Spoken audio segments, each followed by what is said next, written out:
Well, I think actually our proposal is very fair, very reasonable. What it does is it respects the Good Friday Agreement, the peace process in Northern Ireland. It makes sure there's no border, but there's no hard border, there's no checks at all at the border between Northern Ireland and Ireland.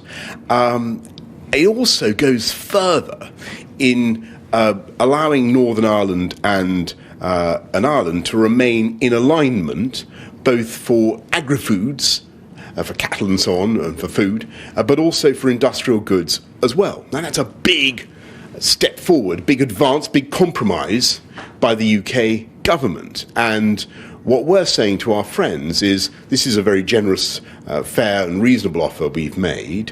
What we'd like to hear from you now is what your thoughts are, and if you have if you have issues or with any of the proposals that we've come up with, then let's get into the detail and discuss them. But they're not, and the Finnish Prime Minister has said, you know, you're only just starting to realise the mess you're in, and just throwing suggestions out to try and get people on side.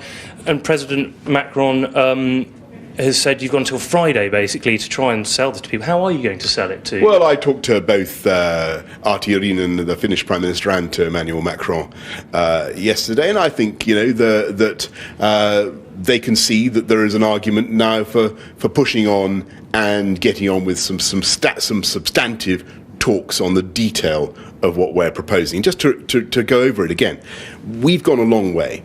We're talking about keeping Northern Ireland in alignment with Ireland by consent, whether over agri-foods or over industrial products and standards. That's a big concession by the UK. The issue is, what is the EU's objections to that? What's their suggestions? Where are they coming from?